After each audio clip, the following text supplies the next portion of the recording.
नमस्कार दोस्तों, बहुत बहुत स्वागत है आप सबका सरकारी परीक्षा चैनल के इस करंट अफेयर्स सीरीज में, जिसमें हम रोज सुबह 6:30 बजे आपके साथ डिस्कस करते हैं करंट अफेयर्स यानी कि समसामयिक विषयों पर आधारित कुछ इंपॉर्टेंट एमसीक्यूज को। तो आज भी हम डिस्कस करने वाले हैं कुछ important and exams relevant questions को, लेकिन उससे पहले एक नजर मारते हैं आज के इंपॉर्टेंट कोट पर। आज का कोट है हमारा ड्रीम बिगर डू बिगर। ये कोट आपने बहुत सुना होगा, ड्रीम बिगर डू बिगर, यानी कि बड़े सपने देखिए, बड़े काम करिए, बड़ी सोच रखिए और बड़े सपने को पूरा करने के लिए अपना मैक्सिमम एफर्ट दीजिए। जी हाँ, जब आप अपना मैक्सिमम एफर्ट देते हैं अपने सपने को पूरा करने के लिए, तो डेफिनेटली आपको एक बड़ी सोच का बड़ा जादू देखने को मिलता है, राइट। चलिए इसी के साथ शुरू करते हैं हमारा आज का वीडियो और देखते हैं पहला क्वेश्चन क्या है। तो फर्स्ट क्वेश्चन है, where has the foundation stone of the world's third largest cricket stadium been laid recently. हाल ही में दुनिया के तीसरे सबसे बड़े क्रिकेट स्टेडियम की आधारशिला कहां रखी गई है। तो यहाँ पे ऑप्शंस गिवन है, अहमदाबाद, जयपुर, पटना या इंदौर। चलिए आंसर जानते हैं फटाफट। करेक्ट ऑप्शन यहाँ पे है जयपुर। जी, जयपुर में दुनिया के तीसरे सबसे बड़े क्रिकेट स्टेडियम की आधारशिला रखी जानी है, राइट। मैं आपको बता दूं कि जयपुर में ये बनने वाला जो स्टेडियम है वह इंडिया का सेकंड लार्जेस्ट क्रिकेट स्टेडियम होगा और वर्ल्ड का ये थर्ड लार्जेस्ट क्रिकेट स्टेडियम है, राइट। तो इंडियाज क्या है, ये इंडियाज सेकंड लार्जेस्ट, राइट, और वर्ल्ड का जो है वो यहाँ पे थर्ड है, थर्ड लार्जेस्ट, राइट। तो जयपुर में ये स्टेडियम को बनाया जाना है और अगर इसकी क्षमता की बात करें यानी कि यहाँ पे सीटिंग क्षमता की बात करें तो कुल मिलाकर 75,000 के आसपास बताई जा रही है। मतलब कि स्टेडियम में 75,000 यानी कि 75,000 सीटिंग कैपेसिटी होगी स्टेडियम की। और ये जो इंटरनेशनल स्टेडियम है वह राजस्थान क्रिकेट एकेडमी के द्वारा बनाया जाएगा, जिसको शॉर्ट में आप RCA बोलते हैं, यानी कि राजस्थान क्रिकेट एकेडमी। तो राजस्थान क्रिकेट एकेडमी इस इंटरनेशनल स्टेडियम को, क्रिकेट स्टेडियम को बनाएगी और ये जो स्टेडियम है वह जयपुर दिल्ली बाईपास पे बनाया जाना है, वो भी टोटल 100 एकर्स की भूमि पर, राइट। बहुत इंपॉर्टेंट है, इसको याद कर सकते हैं। और इंडिया में और कितने कौन कौन से बड़े स्टेडियम्स हैं जिनका एक तरीके से वर्ल्ड में नाम है और एक बहुत इंपॉर्टेंस है उनका क्रिकेट के फील्ड में, राइट। बिकॉज कुछ स्टेडियम्स ऐसे भी हैं जहां बहुत बड़े बड़े एक तरीके से रिकॉर्ड बने हैं। तो इस तरीके के डेटा को भी कलेक्ट करें और याद करें, कई बार स्टैटिक जीके में ऐसे सवाल बन जाते हैं, राइट। देखते हैं नेक्स्ट क्वेश्चन क्या हमारा। Indian cricket team defeated which country to win the ICC under 19 world cup championship title. भारतीय क्रिकेट टीम ने किस देश को हराकर ICC अंडर 19 विश्व कप चैंपियनशिप का खिताब जीता है। तो यहाँ पे ऑप्शंस गिवन है, साउथ अफ्रीका, ऑस्ट्रेलिया, इंग्लैंड या पाकिस्तान। चलिए ऑप्शन जान लेते हैं यहाँ पे। करेक्ट ऑप्शन यहाँ पे है इंग्लैंड। जी, इंडिया ने इंग्लैंड को हराकर यहां पे ICC under 19 world cup championship का टाइटल जीत लिया है। और मैं आपको बता दूं कि इंडिया ने यह टाइटल 5वीं बार जीता है, यानी कि इस बार जीत हासिल करने के बाद इंडिया ने यह 5वीं बार रिकॉर्ड बनाया है। जी हां दोस्तों, 5वीं बार ICC under 19 world cup championship जीता गया है भारत के द्वारा, राइट। याद कर लें, पूछा जा सकता है। नाउ देखते हैं next question. Rahul Bhatia has recently been appointed as the managing director of which airline carrier। Rahul Bhatia को हाल ही में किस एयरलाइन कैरियर के प्रबंध निदेशक के रूप में नियुक्त किया गया है।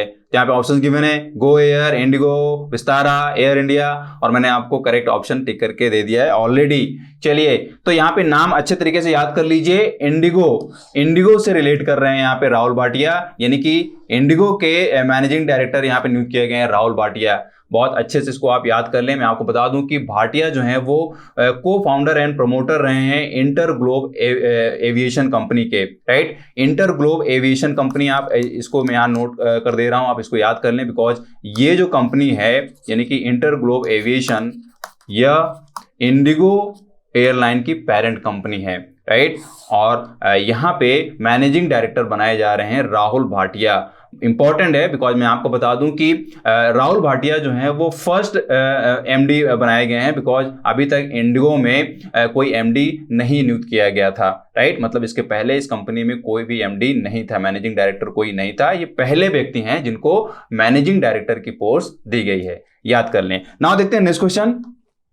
Who has been appointed as the next chairman and managing director of the Shipping Corporation of India? भारतीय नौवहन निगम के अगले अध्यक्ष और प्रबंध निदेशक के रूप में किसे नियुक्त किया गया है? तो यहाँ पे ऑप्शंस गिवन है, कैप्टन दिनेश कुमार त्यागी, एच.के. जोशी, पी.के. गंगोपाध्याय या राहुल भाटिया।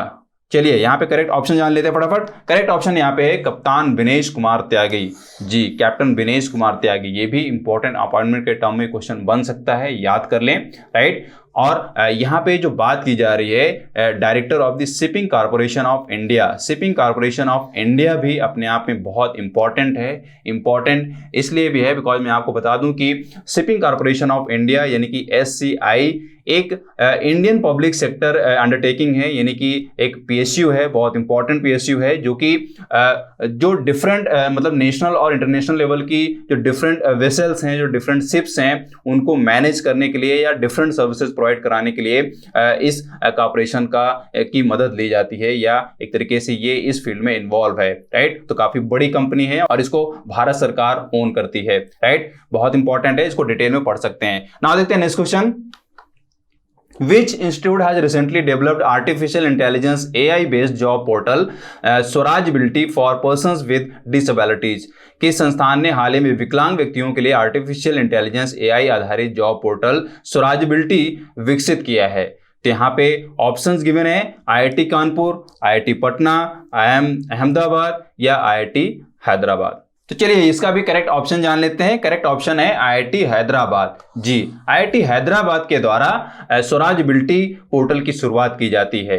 ये पोर्टल इंपॉर्टेंट है, इसको भी याद कर लें। स्वराजबिलिटी एक ऐसा पोर्टल है जिसमें बेसिकली दिव्यांग जनों की मदद की जानी है, यानी कि दिव्यांग जनों का एक डेटा तैयार किया जाना है और बेसिकली उन दिव्यांग जनों का डेटा तैयार किया जाना है जो जॉब सीकर्स हैं, यानी जिनको नौकरी की तलाश है, पढ़ने लिखने के बाद वो नौकरी की तलाश में है। तो बेसिकली यह जो पोर्टल है वो एक तरीके से इन दिव्यांग जनों की मदद करने वाला है। मैं आपको बता दूं कि इस पोर्टल की मैक्सिमम मतलब इस पोर्टल तक मैक्सिमम रीच लाने के लिए इसको वेब और मोबाइल दोनों वर्जन में लागू किया गया है, राइट। तो अपने आप में इंपॉर्टेंट है, डेफिनेटली ये दिव्यांग जनों की अच्छे से मदद कर पाएगा, राइट। इसको डिटेल में पढ़ सकते हैं। नाउ देखते हैं next question. Legendary singer Lata Mangeshkar has passed away recently, by what nickname was she known? प्रसिद्ध गायिका लता मंगेशकर का हाल ही में निधन हो गया, उन्हें किस उपनाम से जाना जाता था? यहाँ ऑप्शंस गिवन है, queen of indie pop, nightingale of India, voice of the millennium या ऑल ऑफ द अबव। दोस्तों मैं बिल्कुल यहाँ पे श्योर हूँ कि आप सबको इस क्वेश्चन का आंसर पता होगा। लता मंगेशकर जो पिछले लगभग 1 महीने से स्वास्थ्य समस्याओं से जूझ रही थी और अब वो हमारे बीच नहीं हैं। लता मंगेशकर जी के जाने के बाद जरूर मतलब वो इस दुनिया से चली गई हैं, लेकिन उनकी जो मेलोडियस आवाज़ है वो हमेशा के लिए अमर हो गई है और डेफिनेटली उनका जाना एक तरीके से बहुत बड़ी क्षति है भारत के लिए, खासतौर पे भारतीय सिनेमा के लिए, राइट। तो अगर आप डिटेल में पढ़ना चाहें तो ज़रूर पढ़ें और पढ़ना भी चाहिए, बिकॉज लता मंगेशकर की तारीफ करना, उनके रिकॉर्ड्स को बताना और उन्होंने एक तरीके से क्या क्या उपलब्धियाँ हासिल की हैं पिछले 8 दशकों में, मतलब 8 दशक से वो एक तरीके से सिंगिंग में रही हैं और क्या क्या उन्होंने रिकॉर्ड्स बनाए हैं और उनकी तारीफ अगर मैं मतलब बताना चाहूँ तो इनफैक्ट मेरे पास शब्द भी नहीं है कि मैं उनकी तारीफ कर पाऊँ। तो डेफिनेटली आप इंडिविजुअल पर्सनालिटी के रूप में लता मंगेशकर जी को जरूर पढ़ें, राइट। बहुत इंपॉर्टेंट है। मैं आपको बता दूं मोटे तौर पे लता मंगेशकर एक बहुत ही मतलब most noted, respected and renowned playback singer रही हैं भारत की। और अगर हम बहुत सारे अवार्ड्स की बात ना करें, उनमें कुछ प्रमुख अवार्ड्स की बात करें तो मैं आपको बता दूं कि लता मंगेशकर को भारत रत्न अवार्ड भी दिया जा चुका है, पद्म विभूषण अवार्ड भी मिल चुका है, पद्म भूषण अवार्ड भी दिया गया है और दादा साहब फाल्के पुरस्कार से भी नवाजा गया था, राइट। तो वैसे तो इनको बहुत सारे अवार्ड्स मिले हैं, बहुत सारी उपलब्धियां हैं, आप डिटेल में जरूर जाएं, राइट। और यहाँ पे आंसर भी जान लेते हैं फटाफट। नाइटिंगेल ऑफ इंडिया, जी, लता मंगेशकर को नाइटिंगेल ऑफ इंडिया यानी कि स्वर कोकिला बोला जाता था। भारत की स्वर कोकिला थी लता मंगेशकर जी, राइट, याद कर लें। नाउ देखते हैं next question. Which eminent social worker known as Kabir of Karnataka has passed away recently? Karnataka के कबीर के रूप में विख्यात किस प्रख्यात सामाजिक कार्यकर्ता का हाल ही में निधन हो गया है? तो यहाँ पे ऑप्शंस गिवन है, इब्राहिम सुतार, उदयपी कृष्णा, सुनीता कृष्णन या शंकर कुंबी। चलिए इसका भी करेक्ट ऑप्शन जान लेते हैं फटाफट। करेक्ट ऑप्शन यहाँ पे है इब्राहिम सुतार। जी, इब्राहिम सुतार, जिनको कर्नाटक के कबीर के रूप में जाना जाता था, कर्नाटक के कबीर के रूप में ये विख्यात थे, राइट। इनका निधन हो गया है और ये प्रख्यात सामाजिक कार्यकर्ता थे, राइट। अगर मैं यहाँ पे अदर ऑप्शंस की बात करूं, वुडयप्पी कृष्णा, सुनीता कृष्णन, शंकर कुंबी, तो ये भी कर्नाटक के फेमस सोशल वर्कर हैं, राइट। आप इनको भी इंडिविजुअल पर्सनैलिटी के रूप में पढ़ सकते हैं। नाउ देखते हैं next question. Which of the following eastern state has laid the foundation stone of its third border heart? निम्नलिखित में से किस पूर्वी राज्य ने अपने तीसरे बॉर्डर हार्ट की आधारशिला रखी है? तो यहाँ पे ऑप्शंस गिवन है, अरुणाचल प्रदेश, सिक्किम, त्रिपुरा या मणिपुर। तो चलिए इसका भी करेक्ट ऑप्शन जान लेते हैं। करेक्ट ऑप्शन यहाँ पे है त्रिपुरा। जी, त्रिपुरा ने अपने तीसरे बॉर्डर हार्ट की आधारशिला रखी है। देखिए बॉर्डर हार्ट यहाँ पे एक इंग्लिश वर्ड है और एक यहाँ पे एक तरीके से हिंदी वर्ड है। बॉर्डर हार्ट का मतलब है कि बॉर्डर पे लगने वाली बाजार। जी, अब आप सेंस समझ गए होंगे यहाँ पे। यहाँ का मतलब ये है कि सीमा हाट एक तरीके का साप्ताहिक बाजार है जो बांग्लादेश के साथ भारत की सीमा की एक तरीके से शून्य रेखा पर ये बाजार लगता है और इस बाजार पे दोनों पक्ष से यानी कि दोनों देशों से अधिकतम एक तरीके से 50 विक्रेताओं का पार्टिसिपेशन होता है, राइट। मतलब कि वो अपने डिफरेंट आइटम्स को लेकर आते हैं उस बाजार में और सीमा से लगे हुए लगभग 5 किलोमीटर के भीतर रहने वाले निवासी दोनों तरफ से ये निवासी जो हैं वो अपनी चुनिंदा वस्तुओं की खरीदारी करने के लिए इस बाजार में आते हैं। तो अपने आप में बहुत ही यूनिक और इम्पॉर्टेंट एक तरीके से पहल है। इम्पॉर्टेंट इसलिए भी है बिकॉज इससे क्या होता है कि दो देशों के बीच की जो एक मतलब बॉर्डर है एक्चुअली में वो खत्म हो जाती है, यानी कि उन दोनों देशों के बीच की मित्रता एक नई ऊंचाई को छूती है, राइट। इंपॉर्टेंट है, याद कर लें। नाउ देखते हैं next question. What is the official slogan of Winter Olympics 2022? शीतकालीन ओलंपिक 2022 का आधिकारिक नारा क्या है? यहाँ पे ऑप्शन गिवन है, together for a shared future, passion, connected, faster, higher, stronger या यूनाइटेड बाय इमोशन। चलिए इसका भी करेक्ट ऑप्शन जानते हैं फटाफट। करेक्ट ऑप्शन यहाँ पे है together for a shared future. जी, ये यहाँ पे बात की जा रही है स्लोगन की, official slogan of winter Olympics 2022।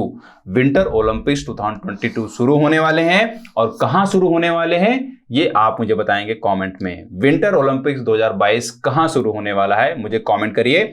और इस ओलंपिक का जो नारा दिया जाना है, जो घोषित किया गया है, that is together for a shared future, right. और मैं अगर यहाँ पे अदर ऑप्शंस की बात करूं, पहला जैसे कि पैशन कनेक्टेड की बात करूं, तो मैं आपको बता दूं कि यह 2018 का विंटर ओलंपिक स्लोगन रहा है, राइट। कब का रहा है ये? 2018 का विंटर ओलंपिक्स स्लोगन रहा है।